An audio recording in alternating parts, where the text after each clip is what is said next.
The morning was quiet, almost too quiet for the neighborhood. Birds chirped softly and the sunlight filtered gently through the trees lining the street.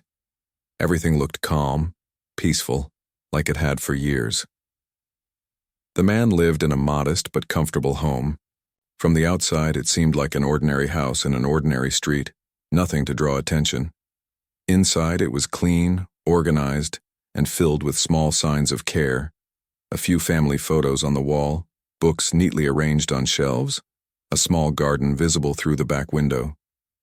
He moved slowly through his house that morning, carrying a cup of coffee. He enjoyed these quiet moments when he could simply exist without the world demanding anything from him. He wasn't looking for trouble. In fact, most people in the neighborhood barely knew him. He kept to himself, greeted people politely when he passed on the sidewalk, and quietly did his chores. Most thought he was just another quiet man trying to live peacefully. They had no idea of the life he had led before, the life that had made him one of the most skilled people in the world at what he did. The man had been a Navy SEAL, trained for situations most people couldn't even imagine. He had been part of missions that required incredible courage, patience, and intelligence.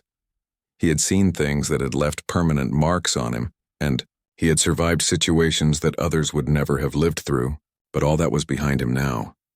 He had chosen a quiet life, far away from danger, far away from violence, far away from the constant tension of his old career. That morning, he noticed something strange as he sipped his coffee. A neighbor's dog barked from across the street, and he saw movement by his front gate. At first, he thought it was just a passerby, maybe someone checking their mail, but something felt off. His instincts, honed over years of intense training, told him to pay attention. The hairs on the back of his neck stood up. There was a tension in the air he couldn't ignore. He set his coffee down and stepped outside. The street seemed normal. Children were playing further down, their laughter floating in the air. But when he walked closer to his gate, he noticed marks on the driveway, scratches, footprints that weren't his own. His heart rate didn't spike in panic. Instead, his mind immediately started analyzing. Someone had been here. Someone had trespassed. And it wasn't an accident. He walked to the front door and opened it slowly.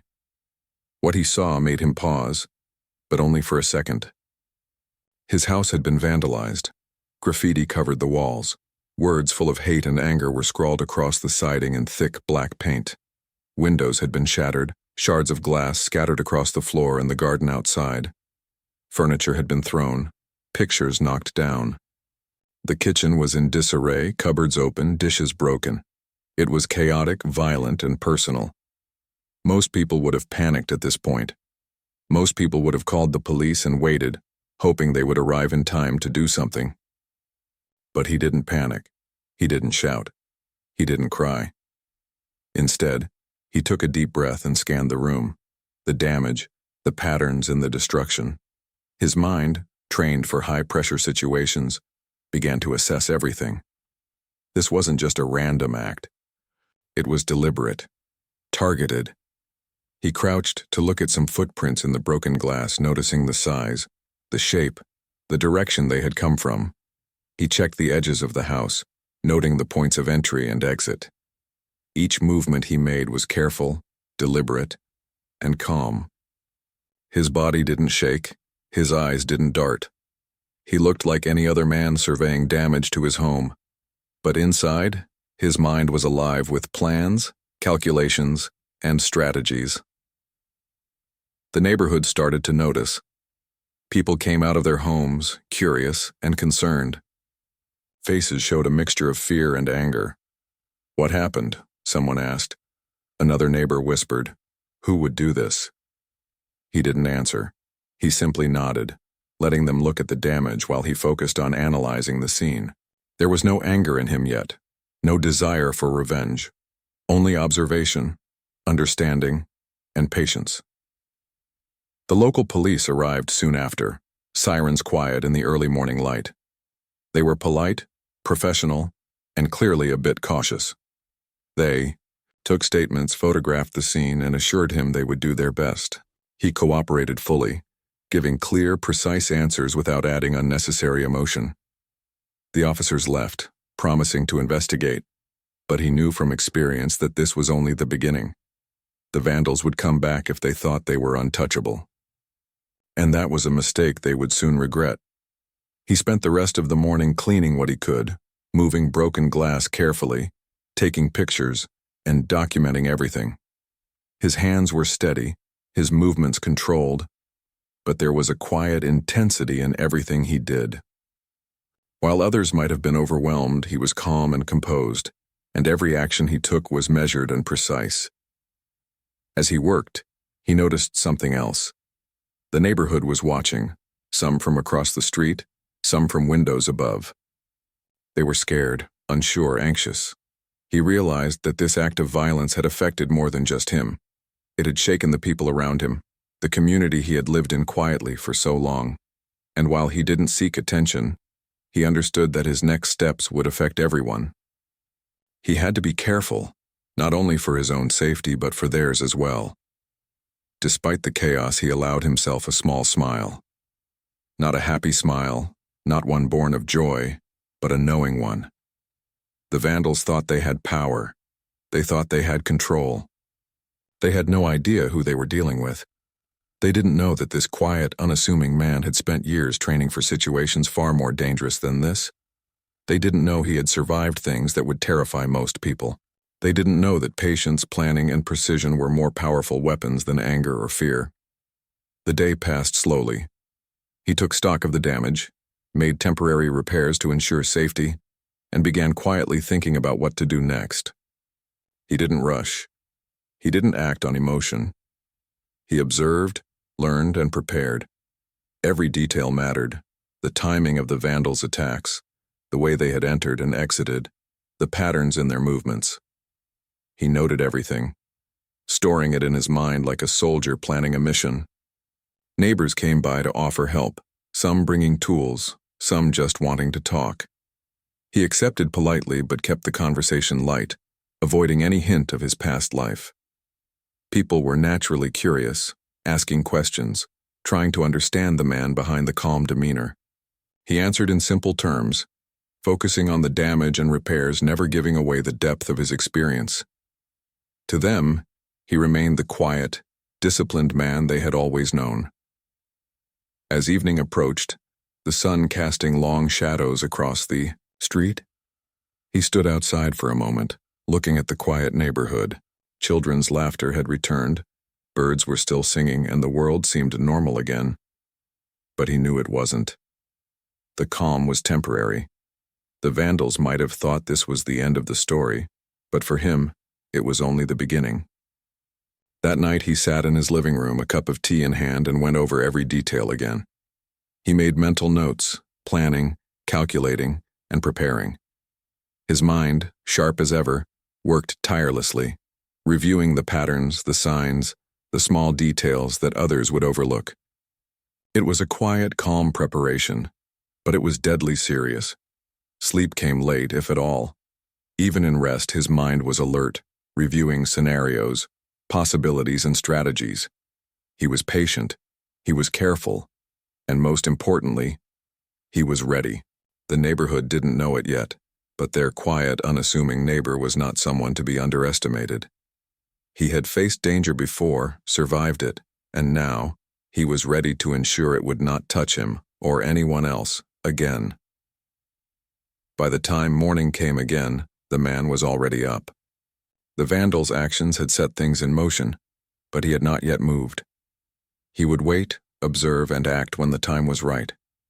He had learned long ago that rushing leads to mistakes, and mistakes in situations like these could be deadly.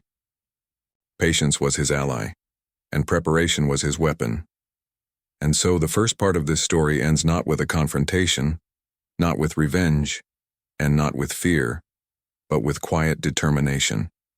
The house had been vandalized, yes, but the man remained calm, focused, and ready.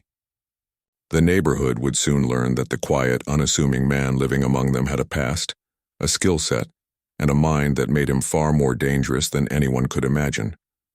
And that realization would come in time. For now, he simply observed, prepared and waited, knowing that the storm had passed, but the real story was only beginning. The days following the attack on his house were tense. The man moved through the neighborhood quietly just as he had before, but there was a different air around him now. People glanced at him with curiosity, suspicion, and some with hope. Word of the vandalism had spread quickly. Neighbors whispered about who could have done such a thing and why. Some were afraid to leave their homes alone, while others tried to offer help, carrying cleaning supplies or making small gestures of kindness. The man accepted these gestures politely but didn't let anyone see the storm of thoughts running in his mind. Every morning he walked around his property checking for any signs of new damage. Each footprint, each scratch, each broken item told a story to him. The vandals had been reckless, but they were also careless. Patterns emerged in their actions, signs that most people would miss, but not him. He noticed subtle marks along the sidewalk, the way a bush had been trampled near the back fence and the faint traces of paint on a fence post. Every tiny detail became a clue, another piece in the puzzle of understanding who had done this and why. He didn't speak about his observations to anyone. He didn't need to. This was not a task for the police alone. It required careful planning and patience. He had learned long ago that rushing into action without full knowledge often led to failure. So he watched, he listened, and he analyzed. He began to notice the comings and goings of certain people in the area. Strange cars, unfamiliar faces, and people loitering near the neighborhood at odd hours caught his attention. One afternoon, he stood near the front of his house pretending to trim a bush, but in reality, he was observing a group of young men across the street. They were laughing and shouting, throwing small objects into someone's yard. They were loud, brazen, and reckless, the type who believed they could intimidate anyone they pleased. He recognized the signs immediately. They were part of the gang responsible for the vandalism. Their confidence came from ignorance. They had no idea they were being watched by someone who had trained for situations far more dangerous than their petty attacks. He continued his daily routines, seemingly calm and normal, but every action had a purpose. While trimming the bush or watering plants, he scanned the street, noting patterns of movement, times when the group appeared, and the way they communicated. He recorded everything in his mind, like a military operation. The gang's arrogance was their weakness, and he intended to use it carefully. The local police had done what they could. They patrolled occasionally and reassured neighbors, but their presence was limited. They treated the case as vandalism, not understanding the full threat this gang posed. The man didn't blame them. They had rules, procedures, and limitations. He operated differently. His preparation and observation were key, and he needed to ensure no one, especially the innocent neighbors, got hurt. By the third day, small confrontations began. The gang returned, this time attempting to intimidate the neighborhood further. They shouted from the street, kicked fences, and rattled doors. Some neighbors panicked, hiding indoors or calling the police repeatedly, but the man remained calm. He watched from a window, analyzing their behavior without moving a muscle. Every action they took revealed more about their weaknesses, their impatience, their lack of coordination, and their predictable patterns. He also began to quietly help neighbors protect themselves. He advised them on securing doors and windows, setting up temporary barriers, and even keeping careful watch during times the gang was likely to appear. The neighbors appreciated the guidance, seeing him as a calm, reliable figure in the midst of chaos. They didn't know the truth about him, about his skills or experience, but they trusted his advice because it worked. The gang's attacks grew bolder. One evening, they tried to damage another neighbor's property, thinking no one was paying attention. They shouted, kicked a mailbox, and threw stones at a car. This time the man was ready. He had already observed their escape routes, their tendencies, and even the order in which they moved. He stayed inside but followed them carefully, making mental notes of every step. He understood that confrontation without preparation could be dangerous. Acting too early could alert them. He had to wait for the right moment. Even as the tension built, he continued his routine outside the neighborhood. He went for walks, visited local stores, and interacted with people normally. This was deliberate. He needed the gang to see him as an ordinary man, someone without the capacity to retaliate or plan. He hid his true self behind calm manners and polite nods. He smiled at children who ran past him and chatted casually with neighbors who stopped to ask questions. No one could guess the power and experience behind that calm exterior. Nighttime brought its own challenges. He would sit by a window, observing streetlights and shadows, listening for the faint sounds of movement. Sometimes he heard laughter, shouting, or the rumble of a car pulling slowly through the neighborhood. He noted these occurrences, timing them, calculating probabilities, and imagining different outcomes. He didn't feel fear. Fear was useful in certain situations, but he had long learned how to control it. Instead, he focused on awareness, strategy, and patience. Occasionally, he encountered members of the gang on the street, seemingly by chance. They didn't recognize him. He greeted them politely, maintained eye contact without showing threat, and continued on his way.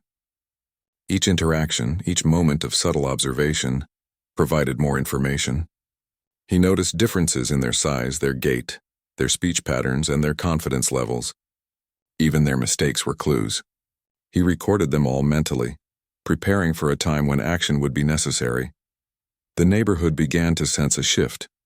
People who had been terrified started looking to him for guidance. They didn't know why he remained so calm while others panicked, but they felt reassured by his presence. He explained simple steps to stay safe, emphasizing awareness and prevention without frightening them. For the neighbors, he became a quiet protector, a man whose calm confidence provided a sense of security amid chaos. Days turned into a week, and the gang's confidence began to show cracks. They became reckless, more aggressive, and less careful. They believed they could intimidate everyone, but small errors in judgment started appearing. The man noticed immediately. Their arrogance, combined with ignorance, created opportunities. He continued his quiet surveillance, mentally mapping their routines, understanding their psychology, and planning the next steps in his mind. Despite all this, he didn't act rashly. He knew that victory came not from anger, but from careful preparation. Each day of observation added to his advantage. The gang, in their ignorance, had no idea they were being watched by someone who could anticipate their every move. They were blind to the fact that their overconfidence was their greatest weakness. Meanwhile, he also took care to maintain his own life. He repaired small damages to his home, kept his routines normal, and maintained contact with neighbors in ways that didn't reveal his full intentions. This balance was critical. Any sign of panic, revenge, or aggression could alert the gang. His calm demeanor was as much a strategy as any observation or plan he made. As the second week passed, he noticed one of the gang members behaving differently. Nervousness, hesitation, and frustration were visible in small gestures. A hand shaking slightly while lighting a cigarette, a glance over the shoulder when the others laughed. These small signs confirmed what he already suspected. The gang was beginning to feel pressure even without realizing it. They were becoming predictable, and predictability was an advantage he could exploit. He also began mentally rehearsing different scenarios. He imagined the gang approaching his home again, and thought through every possible outcome. Each plan was precise, calculated, and designed to avoid unnecessary risk to anyone else. He was not looking for revenge in a blind sense. He was preparing to neutralize a threat while keeping the neighborhood safe. Every move, every thought was grounded in logic, discipline, and experience. Even with all the observation and planning, he allowed himself small moments of reflection. He thought about why he had chosen this quiet life, why he had left the military, and why he valued peace above all else. Yet he understood that peace sometimes had to be defended. And in this situation, defense required patience, intelligence, and careful strategy. He did not rush and he did not fear. He simply prepared, knowing the time to act would come. By the end of the second part of this story, tension hung thick over the neighborhood. The gang continued their petty attacks, growing more reckless while the quiet man observed, calculated, and prepared. No one knew the depth of his experience, the sharpness of his mind, or the power behind his calm exterior. The stage was set, and the story was moving closer to the moment when careful observation would turn into decisive action. In the meantime, he remained a quiet presence, a steady guide for those around him, and a shadow in the street for those who would threaten peace. He watched, he listened, and he waited, knowing that patience was more dangerous than fear and that knowledge was more powerful than anger. The neighborhood didn't yet understand it, but their lives were already changing. They were living among someone extraordinary, someone who could protect them in ways they could never imagine. And the gang, arrogant and reckless, was slowly walking into the consequences of their own ignorance. The days that followed grew even tenser. The gang had clearly realized that something was off, though they didn't understand what. They grew bolder in some ways, yet careless in others. Their overconfidence led to mistakes that anyone else might have missed, but not him. He observed quietly from his windows, walking through his garden and taking brief walks around the block. To anyone watching, he appeared calm, composed, and ordinary. But every glance, every movement, every twitch of an eyebrow was calculated. He noticed small signs of their increasing impatience. A young man stumbled over a curb while laughing loudly. Another cursed under his breath when someone else dropped a spray can. Their gestures, their hurried conversations, the way they glanced around nervously, all of it told him that their confidence was cracking. And he knew that once a group like this began to feel uncertainty, the risk of them making a serious mistake grew exponentially. The neighborhood was on edge. Windows were closed, doors were locked, and people avoided walking outside alone. Some parents kept their children indoors, fearing a repeat of the previous attacks. The quiet man noticed these reactions and felt a measure of responsibility. It wasn't enough to simply wait and observe. He needed to prepare those around him, to guide them in subtle ways so that no one would be harmed when the time finally came to act. He started small. He advised a neighbor to install temporary locks on gates. He helped another place furniture in front of fragile windows to deter break-ins. When asked about his suggestions, he spoke gently, calmly, making it seem like casual advice rather than a carefully calculated plan. The neighbors followed him, trusting his judgment without question, unaware that they were being guided by someone with the skills and experience to handle far worse than a gang of vandals. The gang seemed unaware that they were being watched so closely. They returned several times in the evenings, shouting, throwing small objects, and trying to intimidate people. Each time he recorded their movements, timing, and behavior in his mind. He studied the way they moved together, noting who was reckless, who was more cautious, and who took charge. He noted their signals, their gestures, and even the subtle looks they exchanged. Everything mattered. Everything was a piece of the puzzle. One evening, he spotted something that made him pause. A young man from the gang had lingered too long near a neighbor's car, glancing around nervously. Another had wandered off from the group, clearly distracted. These were mistakes that could have cost them dearly if they had been dealing with the wrong person. He realized that the gang was unraveling even if they didn't know it yet. Their mistakes made them vulnerable, and he intended to use that. Despite the tension, he continued his normal routines. He watered his garden in the morning, trimmed bushes, and even carried out small errands in town. The gang saw him and likely thought he was still the quiet, unassuming neighbor they had underestimated. That facade was deliberate. If they suspected anything, they would become cautious, and he needed them to stay reckless. He needed them to underestimate him, just as they always had. Inside his home, he worked quietly on plans. Not plans of vengeance, but strategies for neutralizing the threat while keeping everyone safe. He considered each possible scenario, imagining what the gang might do if they escalated. He prepared ways to stop them without unnecessary violence. His military training gave him a unique perspective. To win, he didn't need brute force. He needed control, precision, and patience. By midweek, small incidents began to test his patience. The gang had started to vandalize other properties near his home. A mailbox was broken, a car scratched, and graffiti appeared on fences. He noticed patterns immediately. They were careless and predictable. He began mapping their movements mentally, noting the routes they took, the times they arrived, and the way they dispersed. His mind worked tirelessly, creating a mental blueprint of the gang's operations. During these days, neighbors continued to watch him, some with curiosity, some with admiration, and some with suspicion. They didn't know why he remained so calm, but they felt safer in his presence. He gave advice about safety, encouraged people to stay vigilant, and helped them understand patterns without revealing too much. He became the quiet anchor for the neighborhood, a stabilizing presence in a sea of fear. One night, as he observed from his living room window, he saw the gang moving differently. They were reckless, but they were also more erratic, splitting into smaller groups and trying to cover more ground. He noticed that their coordination was failing. One member kept looking over his shoulder, a clear sign of nervousness. Another whispered instructions that made no sense to anyone watching from the outside. But to him, it revealed the cracks in their organization. He realized that this was the moment to prepare for more direct intervention. He didn't act yet, but he started setting small traps, small deterrents that would slow the gang down if they tried anything dangerous. He reinforced vulnerable points at his home, making sure the doors and windows were secure, and even left subtle signs that suggested someone was watching closely. Each precaution was deliberate, designed to protect while sending a quiet message that the neighborhood was not defenseless. Even as the tension built, he allowed himself small moments of calm reflection. He thought about the life he had chosen after the Navy, about the quiet and peace he valued.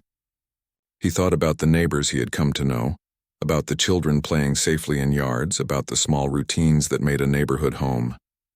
That peaceful life was worth defending, and he knew that sometimes defending it required patience and vigilance more than aggression.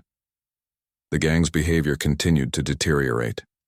They began arguing amongst themselves, showing impatience and frustration.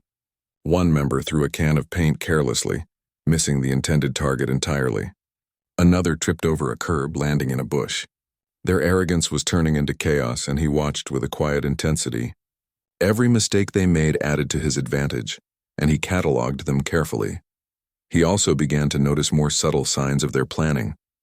They tried to intimidate neighbors with threats, but the man saw how hollow their words were. Their overconfidence masked fear and uncertainty. Their actions were loud, reckless, and desperate.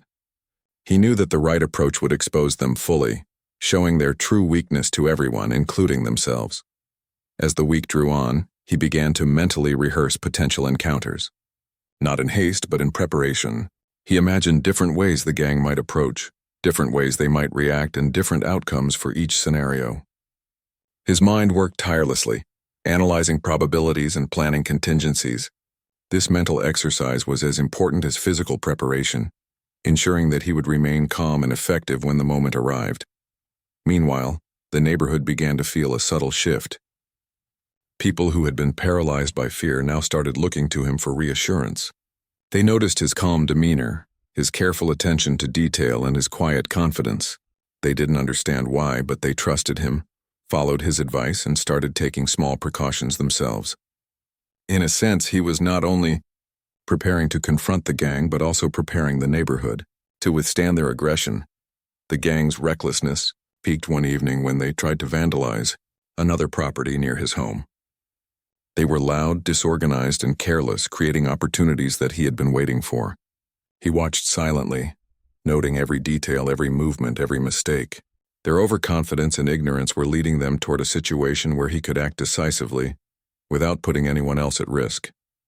He continued to maintain his normal routines, making the neighborhood believe he was just a quiet, unassuming man. He smiled at children, nodded to neighbors, and carried out his daily chores.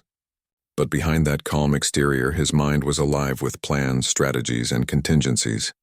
Every step, every gesture, every interaction was deliberate, aimed at ensuring control when the moment finally came. By the end of this period, tension had built to a breaking point. The gang had grown reckless, erratic, and predictable.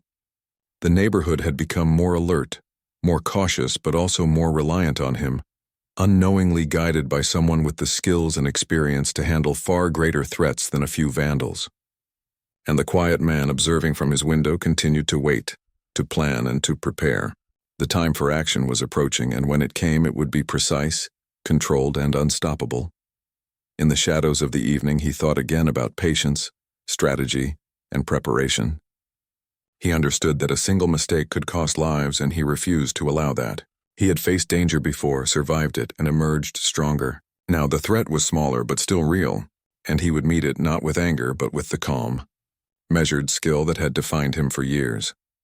The neighborhood remained unaware of the extraordinary abilities that lay behind the calm man they had come to trust.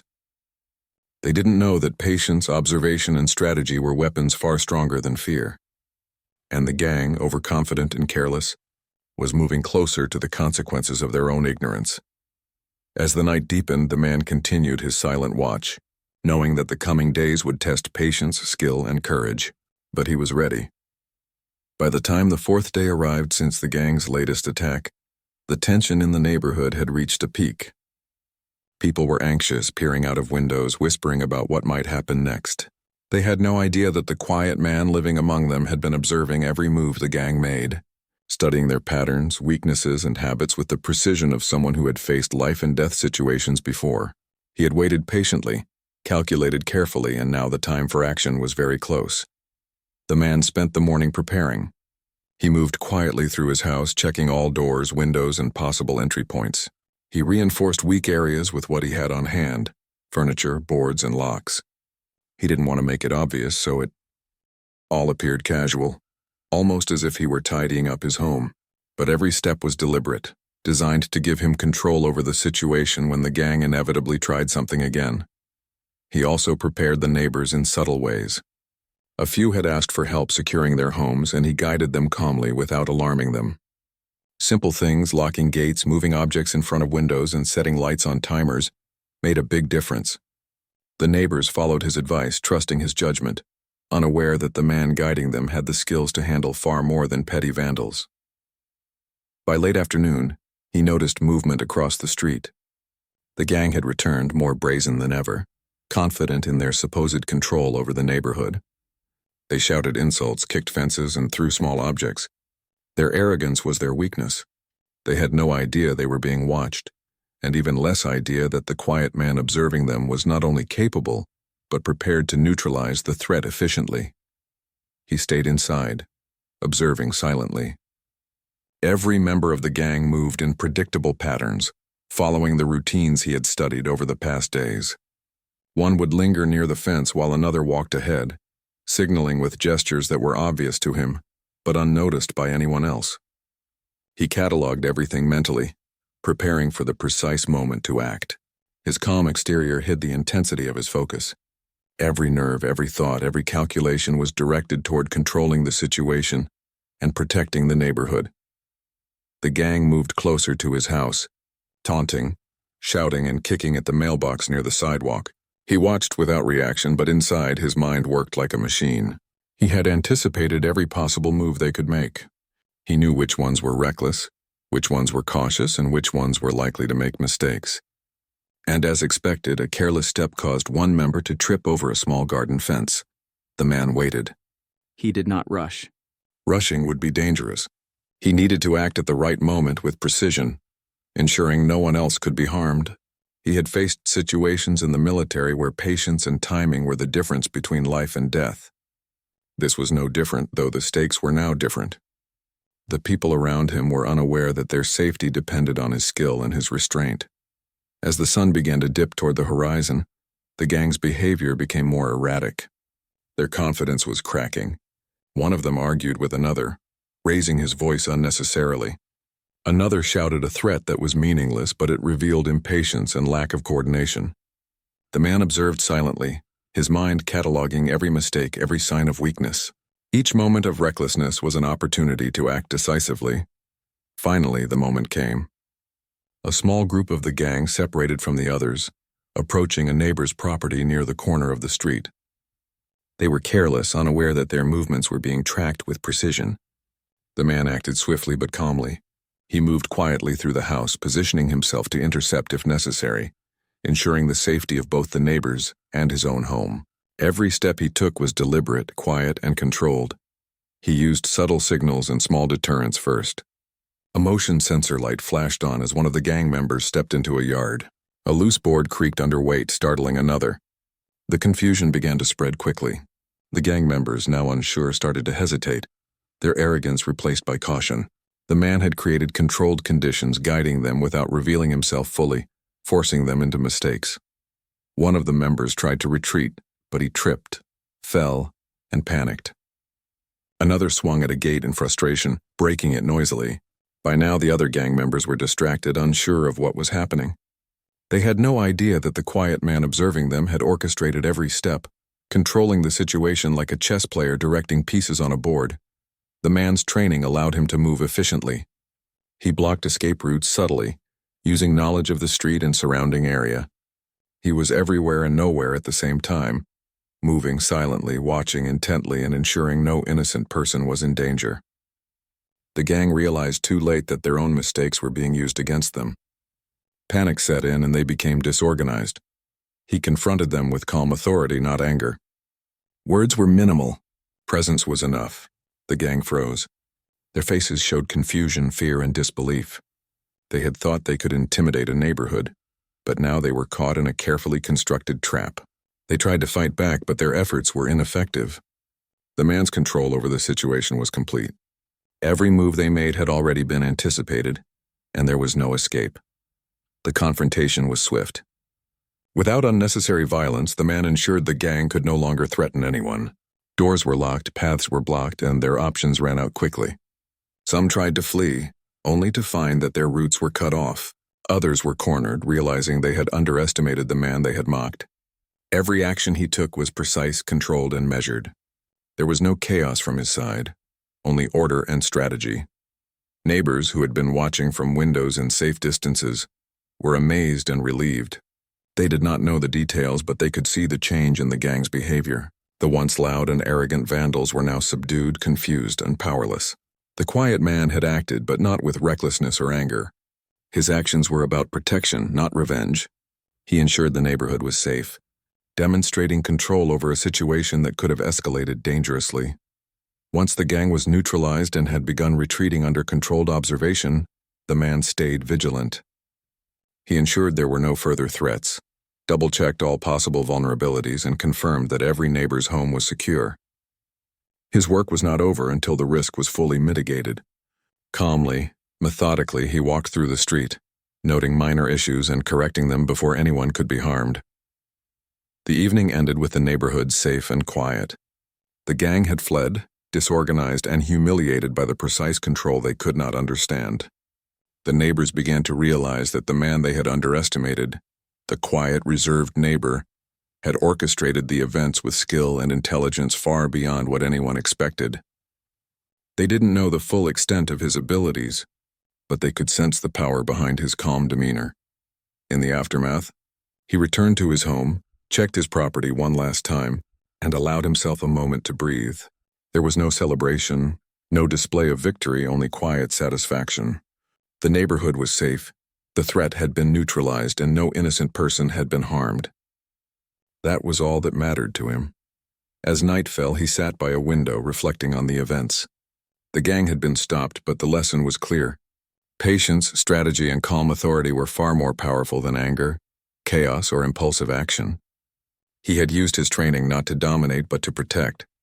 And in doing so, he had ensured that the neighborhood could return to the peace it had lost. The quiet man's life would continue, as it always had. But the neighborhood now understood something important. Not everything is as it seems. Quiet people can hold extraordinary strength, and calmness can hide the ability to act decisively when needed. The story of the gang and their failure would become a whispered legend in the neighborhood, a reminder that recklessness and arrogance could never overcome preparation, patience, and intelligence. By the time he finally allowed himself to relax, the street was silent, the neighbors safe, and the threat completely neutralized. The man had acted, but his true strength lay not in brute force but in foresight, strategy, and control. The gang had learned too late that they had underestimated someone they had believed to be ordinary. And in that quiet neighborhood, life would slowly begin to return to normal. But the memory of what had happened and who had been watching would linger in the minds of everyone, a reminder that true strength is often hidden in the most unexpected places. After the chaos of the previous days, the neighborhood began to settle. The gang had been stopped, their threats neutralized, and the houses were quiet once again. But even in the calm, there was a sense of change in the air. People moved more carefully, spoke more quietly about the events, and glanced at the quiet man who had been at the center of it all. They didn't fully understand what had happened or how it had been handled, but they sensed that something extraordinary had protected them. The man walked slowly through his garden one morning, sunlight filtering through the leaves. He observed small repairs he still needed to make around his home, but he also noticed the subtle changes in the neighborhood. Neighbors waved as he passed, smiles more genuine than before. Children played outside under careful eyes, laughter returning to the streets. The sense of fear that had hung over the area was lifting, replaced by quiet relief and cautious optimism. He didn't seek recognition. That had never been his way. But the gratitude in people's eyes and the relief in their voices was enough. He helped a neighbor fix a broken gate, guided another in securing a fragile window, and quietly offered reassurance when anyone looked concerned. Each gesture was small but deliberate, maintaining the feeling of safety and stability. People began to rely on him not just because he was skilled, but because he remained calm, composed, and patient. His presence alone brought a sense of protection. It didn't take long for the whispers to start. Neighbors began talking about how the quiet man had somehow stopped the gang. They speculated about his background, wondering who he really was. Some believed he had connections in the police. Others thought he had military experience. Few guessed the truth. None imagined the extraordinary skills and experience he had acquired as a Navy SEAL, or the countless situations he had survived where lives hung in the balance. One afternoon, a neighbor timidly approached him. "How did you do it?" they asked softly, unsure if they even wanted an answer. The man smiled gently and shook his head. "I just paid attention," he said simply. "I watched, I prepared, and I stayed calm. That's all anyone needs to do to protect themselves." The neighbor looked puzzled but grateful, realizing that what seemed like a miracle had actually been patience, observation, and careful planning in action. He spent the next few days helping the neighborhood recover. Broken windows were repaired, gardens tidied, and fences reinforced. People shared stories of the gang's attacks and how the man had quietly prevented further harm. His advice and calm demeanor inspired confidence in others, teaching them that preparation and awareness were far more powerful than fear or anger. But there was also a growing curiosity about him. The quiet man had always kept to himself, and now, after all that had happened, people wanted to know more. They asked questions about his past, his experiences, and the calm way he had handled such dangerous people. He responded carefully, giving small hints without revealing too much. He allowed them to see that he had lived through challenges beyond their imagination. But he never boasted or sought attention. His humility only increased the respect people felt for him. The community slowly began to recover a sense of normalcy, but there was a newfound respect for the quiet man among everyone. Children waved at him, adults smiled, and neighbors occasionally stopped to chat about day-to-day matters, always circling back to subtle gratitude. The gang had been defeated, but the man's actions had left a lasting impression. People no longer saw him as just another neighbor. They saw him as a protector, a guide, and a calm force in the storm. One evening he walked through the neighborhood as the sun set. The streets were quiet, and the shadows cast by the fading light stretched long across the sidewalks. He paused to look at the houses, noticing how families were beginning to feel safe again. Windows were open, children were laughing, and a sense of peace had returned. He allowed himself a small smile. The danger had passed, the threat neutralized, and the people he cared about were safe. That was all he had wanted. The gang, meanwhile, had vanished. Some left town, others faced consequences they hadn't anticipated, but all had learned a harsh lesson. They had underestimated a man who seemed ordinary, calm and reserved, and they had paid the price for their arrogance. But the quiet man did not take pleasure in their defeat. His satisfaction came from seeing his neighbors safe, the streets quiet, and life returning to normal. His victory was not personal. It was about protection and justice. As the days turned into weeks, the neighborhood began to celebrate small victories. Children returned to playing outside freely. Neighbors shared meals and laughter, and the sense of community strengthened. The man continued his daily routines, gardening, tending to his home, and quietly helping others. He remained unassuming, letting the neighborhood's peace continue without drawing attention to himself. Slowly, some people began to piece together the truth about him. They realized that he had skills far beyond the ordinary, that his calm demeanor was not simple personality, but a reflection of experience, intelligence, and discipline. Rumors circulated and admiration grew. People spoke in hushed tones about how extraordinary it was that someone so seemingly ordinary could stop an entire gang without anyone being hurt. The quiet man never corrected or confirmed anything. He simply continued living as he always had, letting his actions speak for themselves. Despite the attention and admiration, he stayed humble. He focused on helping when necessary, guiding quietly and ensuring that everyone remained safe. He had learned long ago that true strength was not about showing off, but about using skill, patience, and intelligence to make a difference when it mattered most. And in that neighborhood, his difference had been immense. Over time, the story of what had happened became part of the neighborhood's lore. People told it in whispers, shared it over fences, and recounted it during gatherings. Children grew up knowing that the quiet man had once protected their streets, that he had faced danger calmly and wisely, and that his actions had preserved peace. The story became a reminder that courage, patience, and preparation often hide behind calm faces, and that extraordinary people can live quietly among ordinary lives. The man himself continued living peacefully. He maintained his home, helped neighbors in small ways, and continued his routines with care and calmness. Life returned to a rhythm, and the neighborhood flourished under the protection and guidance he had provided. People respected him, not only for what he had done but for who he was: patient, calm, intelligent, and disciplined. As months passed, the neighborhood remained safe. The gang had vanished, leaving behind only lessons and memories of their reckless actions. The quiet man had ensured that no one was harmed, that life returned to normal, and that the community understood the value of vigilance, preparation, and patience. In doing so, he had become more than a neighbor. He had become a guardian, a silent protector whose actions had changed lives without anyone fully realizing how extraordinary they were. He often reflected on the events quietly in his home, thinking about how quickly things could have escalated if he hadn't prepared, observed, and acted calmly. He understood that courage was not just about facing danger head-on, but about preparation, patience, and using intelligence to protect others. That understanding had guided every decision, every observation, and every action he had taken. The story ended not with celebration or fame, but with a quiet sense of fulfillment.